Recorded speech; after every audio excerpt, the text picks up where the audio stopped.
Hello everyone, welcome to Everyday Essential series of Shantha Lakshmi IAS Academy, where we are going to discuss the essential topics from the Hindu and the Indian Express. So today, as part of this series, that is 2nd June 2025, we are going to discuss about Operation Spider's Web, Composite Backwardness Index, and the India EU Joint Naval Exercise, followed by Mount Kanchenjunga and the Nimas, and finally the Pandit Deendayal Upadhyaya. So before going into the detailed discussion of our topics, so dear aspirants, if you are in your beginning stage of your preparation or you are stuck in the middle and you want to integrate your preparation holistically and thereby elevating your performance and score in your UPSC Civil Services examination, the Shantha Lakshmi IAS Academy has come up with this program called the Elevate, a holistic guidance program for the UPSC 2026, where there will be a holistic guidance program for the prelims, mains, and interview focused on the personalized strategy. So, enroll to the Elevate Holistic Guidance Program by contacting 900000223737. Now, moving to our first topic, that is the Operation Spider's Web. So, what is this Operation Spider's Web and why we are discussing this? Operation Spider's Web is a code name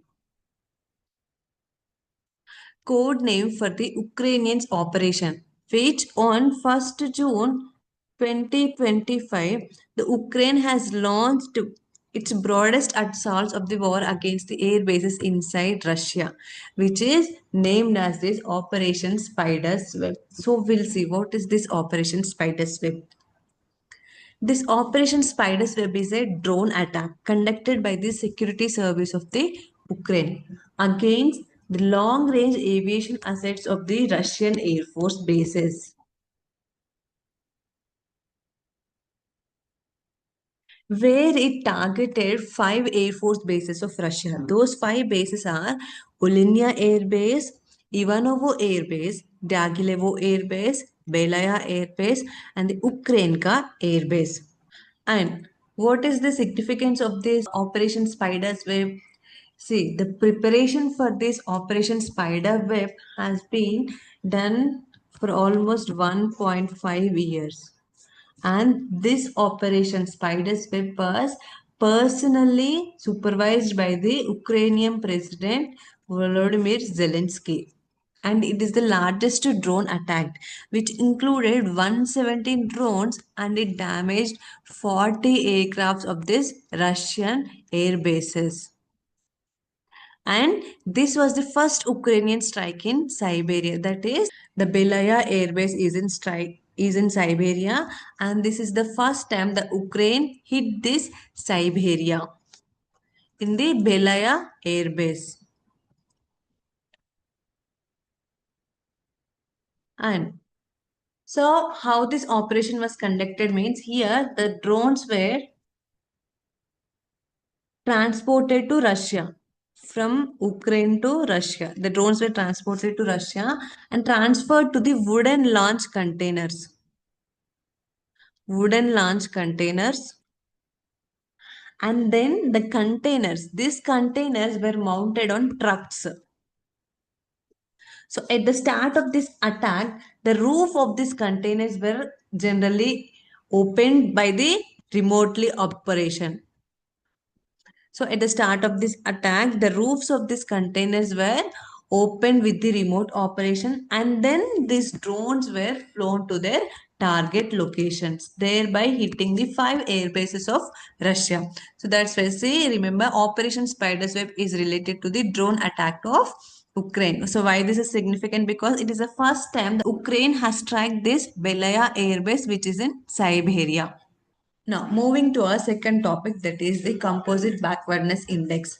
So, why we are discussing this? So, in a paradigm shift towards the social justice, the Telangana government has come up with this new concept called composite backwardness index initiative for about 245 castes. So, we'll see what is this composite backwardness index.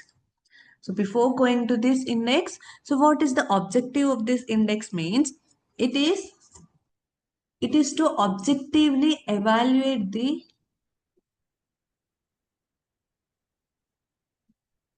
Socioeconomic disparities.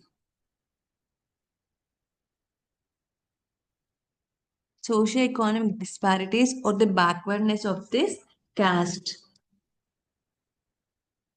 And coming to its background, there was an expert working group on SEEEPC survey. That means social, educational, employment, economic, and political caste survey.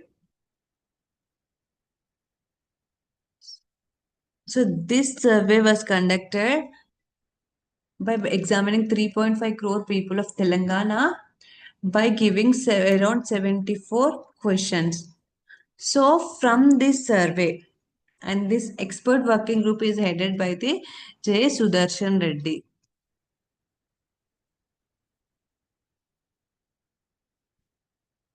So based on the reports of this survey, this J. Sudarshan Reddy has come up with this new concept called Composite Backwardness Index, where by measuring the backwardness across 42 indicators and the 9 categories. Those 9 categories including education, living conditions, land ownership, income, access to the technology, and the social discrimination, and etc. And this is shift from this 11 questions only from the Mandal Commission. This Mandal Commission included only 11 questions while considering or measuring the backwardness of the castes. And this is measured within a scale of 0 to 126. If the individual has scored the highest numbers, it means that is highest backward. The caste is having highest backward. If it is called lowest number, that means they are lowest backward. And why it is significant? Because it is the first of its kind metric designed and used in the world to objectively evaluate the socio-economic disparities of these 245 castes in Telangana. So this is about the composite backwardness index initiative of Telangana government. And moving to our third topic, that is India EU joint naval exercise. So why we are discussing this? The Indian Navy and the European Union Naval Force, which is known as UNAFOR, will hold a joint exercise at the sea soon. We'll see what is this. So this arrangement or this agreement for this joint exercise has come with the previous background that when our Indian Prime Minister Narendra Modi and the EU President hold discussions regarding this conduct of this joint sea exercises. So following the discussions of this Indian Prime Minister and the EU President, this ESPS Reina Sofia, which is of Spanish ship, and the ITS Antonia Marseglia of Italian ship, which both belongs to this European Union Naval Forces, UNOFOR. These two ships visited Mumbai and harbored at the Mumbai dockyard from May 26 to 1st June. And they also took part in the subject matter expert exchanges and the tabletop exercises. So following these two, the discussions between the Indian Prime Minister and the EU President, and this the visit of European Union's naval forces ships to the Mumbai. So now they decided to conduct a joint naval exercise between India and EU. Why it is significant? Because it is for the first time this naval exercise is going to happen between India in the EU, and which is going to strengthen the maritime relationships between India and the European Union. Now moving to our fourth topic is Mount Kanchenjunga and the Nima. So why we are discussing this? Because Indian Army has launched a mission called Har Shikhar Tiranga Mission. Har Shikhar Tiranga Mission. So the name itself tells us the objective of this mission is to hoist a national flag on the highest peak of each state, that is 28 states of India. in order to showcase our unity, patriotism, and adventurism of Indian culture. So, as part of this mission, Harsh Shikhar Tiranga mission, on May 18th, the five people from the NIMAS, that is National Institute of Mountaineering and Adventure Sports, scaled this Mount Kanchenjunga from the Nepal side. So, remember here from the Nepal side, they climbed up this Mount Kanchenjunga, the mountaineered this Mount Kanchenjunga from the Nepal side and finished this Harsh Shikhar Tiranga mission. So, this situation or this incident expressed concerns and protest by the civil society groups and the Sikkim Chief Minister Prem Singh Tamang. Why it is a good initiative, right? The Har Shikhar Tiranga mission and the hosting of our national flag on the Kanchenjunga. So, why there are protests by the civil society groups and the Sikkim Chief Minister? Because the Sikkim government has banned any military engagement.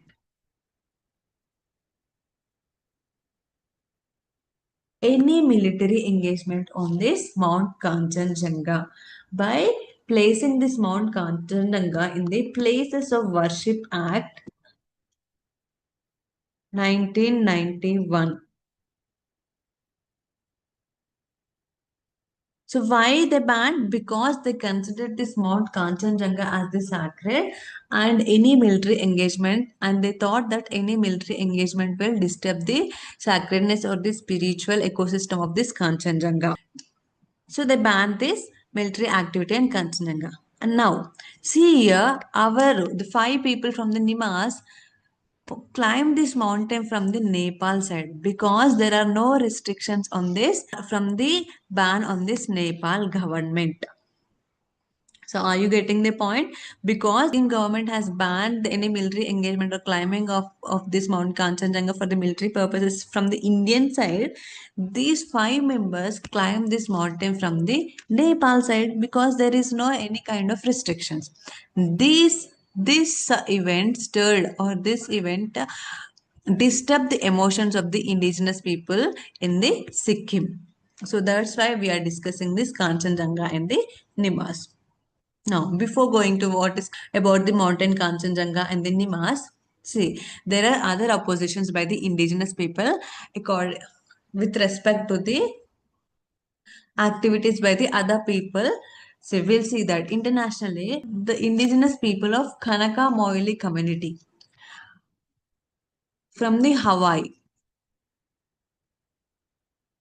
So these people also oppose this 30-meter telescope construction in the Mauna Kea. So they thought that because of this construction, they will eradicate or disturb the sacredness of this Mauna Kea mountain. So this Kanaka Maoli community also opposed this 30-meter telescope construction in Hawaii. And after that, indigenous people from the Hawaii only also opposed this US Space Forces Amos Star project in the Halikala Shield volcano. Also, the indigenous communities or these Atacamana communities of Chile also expressed their concern or opposed the construction of telescopes in Cerro Amazons and the Cerro Paranal in the Chile. So these are the international examples or the case studies where the indigenous people has opposed this construction of any activity, other people's activity in the sacred places like Mauna Kea, Halakila Shield Volcano, and the Cerro Amazons and the Cerro Paranal. In India also recently observed the India-based Neutrino Observatory. The government has decided to conduct in its Tamil Nadu, right? There also the local people, the particle physics research observatory, Neutrino Observatory. There also the local people opposed to this India-based Neutrino Observatory. So these are some case studies where other oppositions were also made by the indigenous people. Now coming to the international legislation in protecting the rights of indigenous people. So this UNDRIP, United Nations Declaration on the Rights of Indigenous Peoples, Article 30 mentions that military activity shall not take place in the lands or territories of indigenous peoples unless justified by a relevant public interest or otherwise freely agreed with or requested by the indigenous peoples concerned. So It is restricting the usage of this military activity or any engagement of military activities in these lands or territories of these indigenous people. Along with this UN REP, the ILO 169 convention also guarantees the rights of indigenous and the tribal peoples regarding the sacred places also. Now, coming to this NIMAS, National Institute of Mountaineering and Adventuring of Sports. So, it is an autonomous institute established under the Ministry of Defense. It was established in the year 2013, and where it is located in the Dirang, Arunachal Pradesh. And it is the first institution in the country that offers land, air, and water based adventure training. It also provides certified courses related to mountaineering, mountain biking, scuba diving, whitewater rafting, paragliding, and paramotoring also. So remember, it is an autonomous institute under the Ministry of Defense. Now coming to the Mount Kanchenjunga, it is the third highest mountain after Mount Everest and the K2, and it lies between Kosi province of Nepal and the Sikkim of India. And it has the Tamur River on its west, Lonak and the Jongsang River on the north, and the Tista River in the east. And in the year 2016, it has accorded this UNESCO World Heritage Site. Now moving to our fifth topic, that is Pandit Deen Dayal Upadhyaya. So why we are discussing about this personality? Because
integral humanism, which is the holistic development of society in both the collective sense and the individual sense. Also, by blending both spirituality as well as materialism. So it is an indigenous socio-economic model where it places the human being the center of the development. So here human is the center of the development. Human is the focal point of this development. And this philosophy of integral humanism is based on following three principles. Those are primary of whole, no part. And the supremacy of the dharma. Also mentioned about this supremacy of dharma and the autonomy of the society. So based on these three principles, the integral humanism is based, and it is a concept coined by the Pandit Deen Dayal Upadhyaya. Now going to about Pandit Deen Dayal Upadhyaya, he's a political activist and a thinker, and he joined the Rashtriya Swayam Sevak Sangh in the year 1937. And when in 1951, the Sham Prasad Mukherjee founded this Bharatiya Janasangh, he became the first General Secretary of its Uttar Pradesh branch. And after the Sham Prasad Mukherjee's demise, he served as a All India General Secretary of this Bharatiya Janasangh for about 15 years.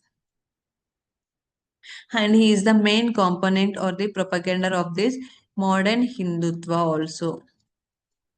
And coming to his literary works, he wrote many books. Those are Samrat Chandragupta, Jagadguru Shankaracharya, Akhand Bharat Kyon, Bharatiya Arthaniti Vikas Ki Disha, The Two Plants, Promises, Performances and Prospects, Rashtra Jeevan Ki Samasyayan, Devaluation A Great Fall, Political Diary, Rashtra Chintan, Integral Humanism, and Rashtra Jeevan Ki Disha. So these are all his literary works of Pandit Deen Dayal Upadhyaya.